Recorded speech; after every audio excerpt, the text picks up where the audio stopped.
Atas izin Bapak Kapolri dan Bapak Kapolri, kami menyampaikan perkembangan yang dilaksanakan tim sus khususnya dalam pelaksanaan Basik khusus.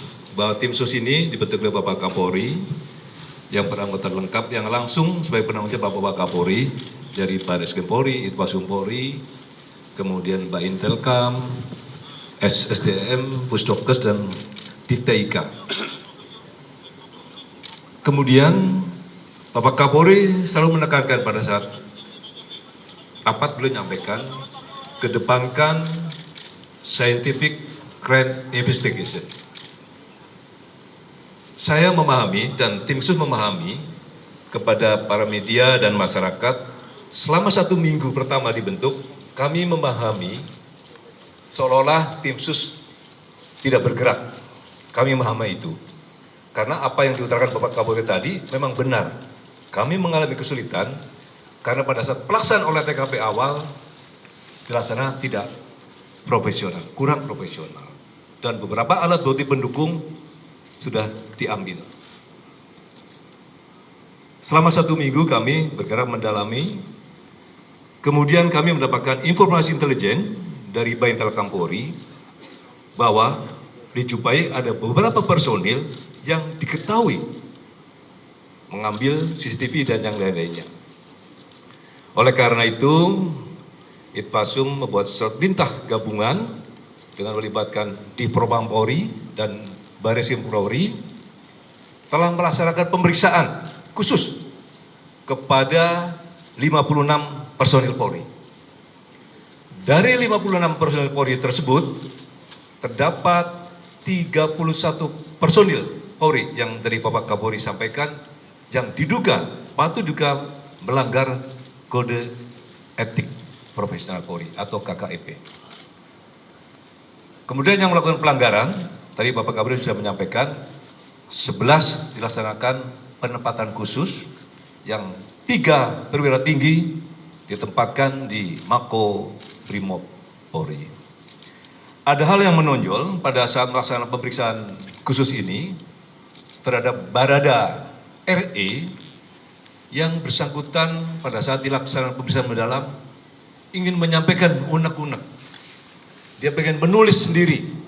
Tidak usah ditanya Pak, saya menulis sendiri. Yang bersangkutan menulis dari awal bahwa dia melakukan adalah yang bersangkutan. Dengan dilengkapi dengan cap jempol dan meterai.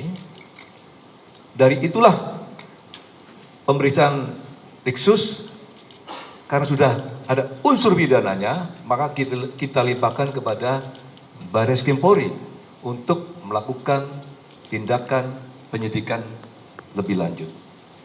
Termasuk juga kepada Bribka RR pada saat dilaksanakan pemeriksaan khusus juga demikian. Adanya dugaan tindak pidana maka juga kami limpahkan kepada Baris Krim Polri untuk dilakukan pemeriksaan lebih lanjut. Kemudian kemarin kami melapor kepada Kapolri bahwa tim sus seluruhnya melaksanakan pemeriksaan mendalam kepada FS di Makobrimob. Setelah dilakukan pemeriksaan mendalam, maka juga telah ditemukan bukti yang cukup bahwa FS adalah melakukan tindak pidana. Maka tadi Pak Kapolri menyampaikan setelah melakukan gelar perkara dan sudah tepat sebagai tersangka. Oleh karena itu, kami menjelaskan bahwa dekat 31 personil yang melanggar kode etik Polri, dari Baris Krim Polri ada 2 personil. 1 Pamen, berpangkat Pamen, dan 1 Pama. Divpropam Polri ada 21 personil. Perwira tinggi 3, perwira menengah 8, perwira pertama 4 personil, bintara 4, dan tamtama 2 personil. Kemudian personil Polda Metro Jaya sementara ada 7 personil, perwira pangkat menengah 4 personil, dan perwira pertama 3 personil.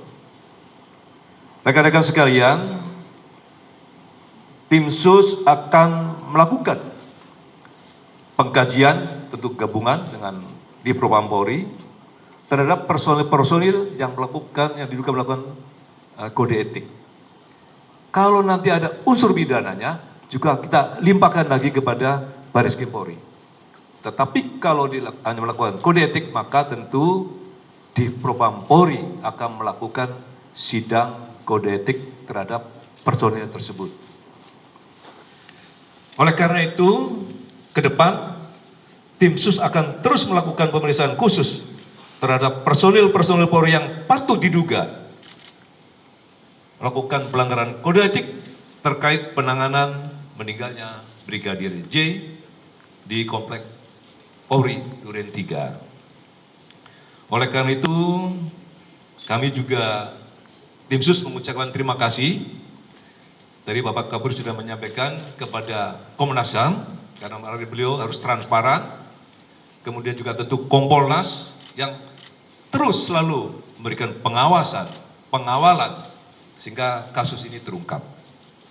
Kemudian juga tentunya kami mengucapkan terima kasih kepada seluruh masyarakat yang telah memberikan support dan dukungannya kepada tim sus, walaupun menunggu, namun sudah ada titik terang dan sehingga terungkap. Termasuk juga tentu kepada seluruh anggota Polri yang saya cintai, karena memang banyak sekali WA yang masuk. Terima kasih kepada seluruh anggota. Saya kira itu Bapak Kapolri. Terima kasih. Assalamualaikum warahmatullahi wabarakatuh. Terima kasih Pak Irwasum yang sudah menyampaikan beberapa pointers penting terkait dengan kinerja tim sus yang dipimpin oleh beliau.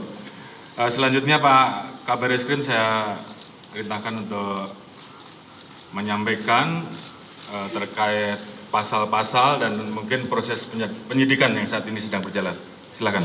Terima kasih Bapak Kapolri, yang kami hormati Bapak Kapolri, Bapak Wakapolri, Ketua Tim Sus Penanganan Kasus Penembakan di Duren 3. Pada kesempatan ini rekan-rekan sekalian, awal pembentukan tim sus tugasnya adalah melakukan asistensi terhadap penanganan laporan kejadian yang diterima oleh Polres Jakarta Selatan. Kemudian mulai bekerja tanggal 12 Juli kami melakukan olah TKP selama 4 hari berturut-turut untuk mempelajari situasi dan kondisi TKP secara umum sampai hal-hal yang bersifat khusus yang melibatkan laboratorium forensik Polri, yang melibatkan Inafis Baris Krim Polri dalam rangka untuk memperoleh gambaran yang seterang-terangnya tentang situasi kejadian pada saat tanggal 8 Juli di mana dilaporkan ada kejadian tembak-menembak yang terjadi antara Brigadir Joshua dan Baradae yang mengakibatkan Brigadir Joshua meninggal dunia. Kemudian kami melaksanakan analisa, tim bekerjasama melaksanakan analisa terhadap hasil pemeriksaan atau otopsi yang dilaksanakan oleh kedokteran forensik Polri. Kita cek hasil otopsinya seperti apa, perkenaan tembakannya seperti apa, ada atau tidak penganiayaan yang dilakukan, ada nggak luka lain selain luka tembak, sehingga kita bisa memperoleh gambaran dari TKP dan hasil analisa terhadap hasil otopsi yang sudah dilakukan. Kemudian pada saat kita melaksanakan olah TKP, kita juga berusaha untuk mencari sidik jari dan DNA di seluruh lokasi yang kemungkinan menjadi aktivitas orang-orang yang ditemukan pada saat pertama kali ada kejadian. Yaitu ada 5 orang, ada Ibu Putri, ada Pak Sambo, ada Kuat, ada Ricky dan Richard, serta korban Joshua. Sehingga ini dijadikan pijakan awal bagi tim sus untuk melakukan langkah-langkah penyidikan. Karena apa? Karena laporan daripada keluarga korban Joshua ini baru dilaporkan kepada Mabes Polri pada tanggal 18 Juli. Artinya kita menangani perkara ini dalam proses penyelidikan dan penyidikan untuk mengungkap kasus ini adalah pada saat mulai laporan diberikan oleh keluarga korban Brigadir Joshua ke Mabes Polri pada saat tanggal 18. Kita langsung melaksanakan pemeriksaan ke Jambi. Saat ini kita sudah periksa lebih kurang 47 saksi yang terkait dengan kejadian ini. Kemudian kita juga memperoleh ya tadi Pak Irwasum sudah menyampaikan beberapa kendala yang ditemukan selama proses penyidikan dan penyelidikan yang dilakukan, dan syukur alhamdulillah dengan kegigihan daripada seluruh tim yang bekerja, karena mungkin melihat ancaman hukuman pasal 338 Junto 5556 KUHP cukup tinggi, karena yang bersangkutan tidak merasa punya kepentingan sendiri. Oleh karena itu Baradae ini membuat pengakuan yang disampaikan kepada penyidik setelah dilakukan pemeriksaan secara maraton, dan itu terjadi kepada tersangka-tersangka lainnya sampai bisa mengungkap tabir kejadian yang selama ini menjadi tanda tanya masyarakat. Apakah benar terjadi tembak-menembak atau ada kejadian lain yang disembunyikan dari laporan yang dilakukan. Selama proses penyidikan yang dilakukan, Barreskrim Polri telah menetapkan 4 orang tersangka. Yang pertama, Barada RE. Yang kedua, Bribka RR. Yang ketiga, tersangka KM. Yang terakhir, Irjen Pol FS. Dengan peran dan persangkaan masing-masing tersangka sebagai berikut. Barada RE telah melakukan penembakan terhadap korban. Tersangka RL turut membantu dan menyaksikan penembakan korban. KM turut membantu dan menyaksikan penembakan terhadap korban. Irjen Pol FS menyuruh melakukan dan menskenario peristiwa seolah-olah terjadi peristiwa tembak-menembak di rumah dinas Irjen Pol Ferdi Sambo di Komplek Polri Duren 3. Berdasarkan hasil pemeriksaan keempat tersangka, menurut perannya masing-masing, penyidik menerapkan pasal 340, subsidiar pasal 338, junto pasal 5556 KUHP dengan ancaman maksimal hukuman mati, penjara seumur hidup, atau penjara selama-lamanya 20 tahun. Demikian Bapak Kapolri yang dapat kami sampaikan. Mudah-mudahan ini bisa memberikan jawaban kepada masyarakat atas keseriusan institusi Polri untuk menjaga marwahnya kepada masyarakat. Terima kasih. Assalamualaikum warahmatullahi wabarakatuh. Baik, terima kasih Pak Kabar Eskrim.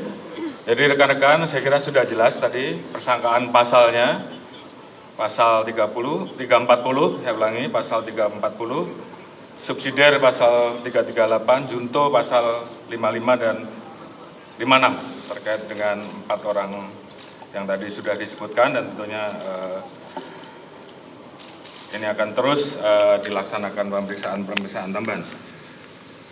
Tentunya langkah-langkah dari tim sus ini adalah merupakan wujud komitmen Polri untuk mengusut tuntas perkara ini secara akuntabel, jujur, terbuka, transparan, sesuai dengan harapan masyarakat dan arahan Bapak Presiden untuk mengusut tuntas. Jangan ragu-ragu, jangan ada yang ditutup-tutupi, ungkap kebenaran sehingga dapat dipertanggungjawabkan kepada publik. Terkait dengan hambatan upaya untuk menghilangkan barang bukti, saya minta kepada tim sus juga lakukan pemeriksaan terhadap saudara FS. Apakah ada perintah dari yang bersangkutan? Dan tolong segera laporkan hasilnya. Kemudian tentunya tim sus, karena ini sudah menjadi perhatian publik, saya minta untuk betul-betul segera bisa diselesaikan, terus bekerja keras, sehingga betul-betul kita profesional, akuntabel, dan tentunya pendekatan saintifik yang tentunya akan kita pertanggungjawabkan betul-betul bisa dilakukan dengan profesional. Dan harapan kita semua tentunya kasus ini bisa segera tuntas dan segera kita limpahkan kejaksaan untuk segera bisa diproses sidang. Kemudian terkait dengan temuan-temuan pelanggaran kode etik maupun pelanggaran pidana lain yang ditemukan agar segera dituntaskan dan segera diproses, apakah itu dengan proses pidana atau proses etik untuk segera bisa di sidang etik ataupun segera dituntaskan untuk diproses dan diajukan ke kejaksaan. Tentunya ini menjadi komitmen kami, komitmen Polri untuk betul-betul bisa menjaga marwah dan nama institusi Polri. Tentunya terima kasih tadi disampaikan oleh Pak Irwasum, sekali lagi